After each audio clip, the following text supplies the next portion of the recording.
It's Halloween, and if you're asking, Matt, why aren't you dressed up? Well, it's because I always look like a nightmare.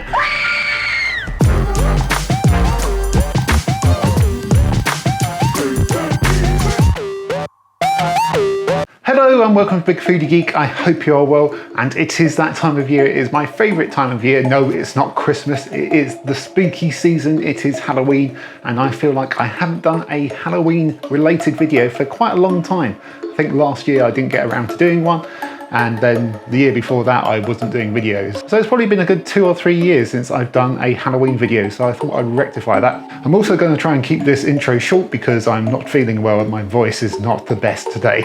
So I'm sure you'll be very grateful for that. So I've done pumpkin pie before, I've done pumpkin spice latte cupcakes before, so I thought, what can I do for this Halloween video? And then it struck me. No, not a brick like most of you are hoping, but an idea. And I thought, I'm going to attempt a candy corn cheesecake. Now, if you've not had candy corn before, it is these things. They are US sweets. Even if you're from the UK or Europe, you've probably seen them before on TV.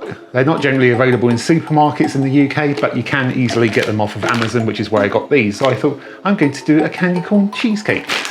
So essentially what that means, I'm going to do a no-bake cheesecake with a layer across the bottom of biscuit, which I'm going to make it look as yellow as possible. Then I'm going to do a middle layer of cheesecake, which I'm going to dye orange. And then on the top for the white layer, I'm going to be doing a white chocolate glaze. So hopefully we'll get a nice yellow, orange, white tiered effect like candy corn. And then I'll probably finish it off with some candy corn sweets on the top. So that's my plan. Whether it will turn out well, that remains to be seen. Let's find out as I make a candy corn cheesecake. Let's go. So first off, we want to start off with our yellow biscuity base, and for that I need some biscuits. I'm using lemon puffs. I got hold of these because they are probably the most yellow biscuit that I could get my hands on. Hopefully that will help with the colour. I'm also going to use some yellow food colouring as well. But these are what I'm going to use, and I want to turn this whole packet into biscuity crumbs, and I can either do that in a food processor, or I'm going to do it the fun way, by tipping them into a bag and then beating the ever-loving shit out of them. There we go, those are beaten to within an inch of their lives, so let's get those into a bowl. There's 200 grams of biscuits there, so I want to bind them all together with 100 grams of unsalted butter. So I'm going to melt this in the microwave. But I want to see if I can make this look even more yellow, so I'm going to pop over some food colouring as well. This is lemon food colouring, so hopefully it will be yellow, even though that looks orange. And let's mix that all together. There we go, that's looking good and combined, and good and yellow as well. So we can get this into our cake tin. I've gone for a 8-inch springform cake tin. Then we want to just get that pressed down, so I'm going to use the base of a glass to compact that down as best as. Then I'm going to pop that into the fridge to start setting up while we work on our cheesecake filling. So our no-bake cheesecake filling is really very simple. We want 300 ml of double cream, or heavy cream if you're in the US.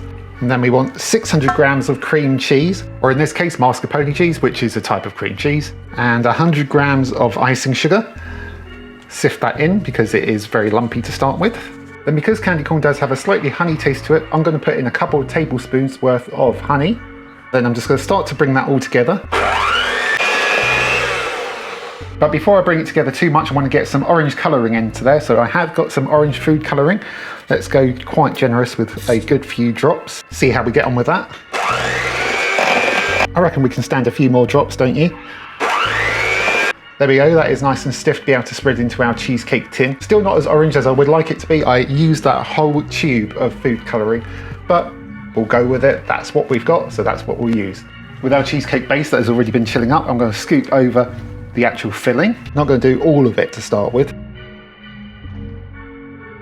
There we go, I'm going to pop that into the fridge for about an hour before we do our final layer of the white chocolate glaze for our white top. Right, our cheesecake has had a good hour or so in the freezer and it has set up, so this is ready to do the final stage with. If we wanted to, we could just have it like this. It would be a perfectly good cheesecake. But as I said, it's going to be a candy corn inspired cheesecake, so we need that white layer on the top, which is going to be done with white chocolate glaze. So for that white chocolate glaze, we're going to be using white chocolate, obviously, condensed milk and gelatin. I'm using vegetarian gelatin because this is a cheesecake and I don't want vegetarians to miss out on it. Why would you want to miss out on a candy corn cheesecake? You wouldn't. So I'm going to use 2 packets of the vegetarian gelatin. I'll pop that into a bowl. Just going to let that bloom in a little bit of water. Mix that together. Then to make our white chocolate glaze is simple, I'm going to put a metal bowl over a pan of simmering water to create a bain-marie. And I'm going to place my white chocolate, 300 grams worth, into my bowl.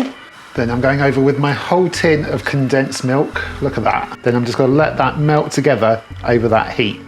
Then when that's melted down together to be nice and smooth, we're going to pop in our bloomed gelatin into our warm mixture. Gelatin always has to go into something warm, otherwise it won't set properly.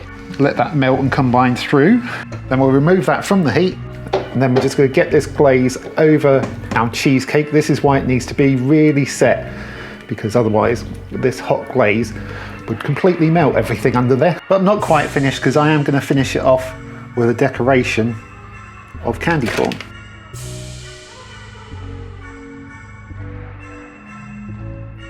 In an unusual break from the norm, I managed to keep my attention and pretty much cover the whole thing.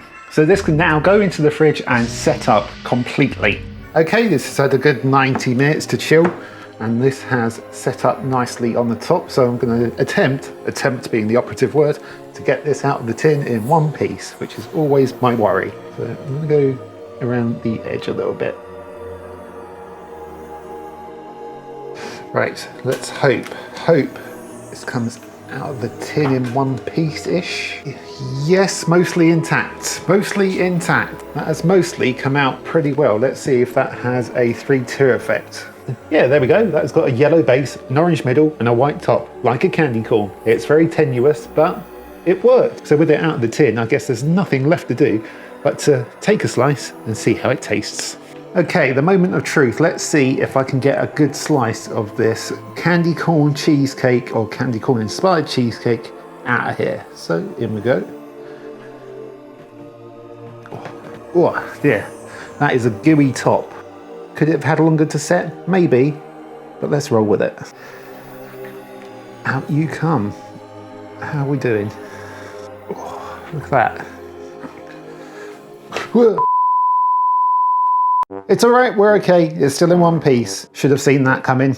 I bet you saw it coming. Anyway, before I decide to throw this on the floor or something, let's give this a taste. There we go, one attempt at a candy corn inspired cheesecake. I'll be honest, it's a hot mess, or a cold mess in this case, but it's sort of how I envisioned it. It's got the 3 layers, it's got the 3 layers of colours. It just hasn't like set as much as I hoped it would, especially on the top. Maybe I could have left it for a bit longer, but on the whole, it's kind of what I was going for. And as always, with any of these things, it's how it tastes. So let's give it a taste. Let's see how this candy corn inspired cheesecake has turned out. I do not expect it to taste like candy corn, but hopefully it will taste nice. Right, cheers. You know what? That's not bad at all. It is sweet. I knew it would be sweet, but candy corn is sweet as well. But what helps it is those lemon biscuits on the base. The kind of citrusiness from that kind of cuts through some of the sweetness. Again, it's a bit of a mess, but it is tasty. It is tasty, and I'm sure with some refinements I can make that even better. Anyway, that is our Halloween candy corn inspired cheesecake. I was kind of making up that recipe. I wasn't sure how it would come out. I had a vision and it was almost there. I would have liked it to have been a bit more set. I would like to have not dropped it, but it was kind of there. It had those 3 layers. I think if it had set more, it would have been better. But as an experiment, I'm pretty happy with it. In fact, I'm going to go off and finish and enjoy that slice. So I hope you enjoyed the video. I hope you found it entertaining, a little bit of fun. And let me know if you decide to try and make that and if you manage to do it better than I did. Otherwise, have a great Halloween and I will see you next time on Big Foodie Geek. Take care of yourselves. Bye-bye. Now, if you've not had candy corn before, well, it is these. Now, if you've not had candy corn before, it is these.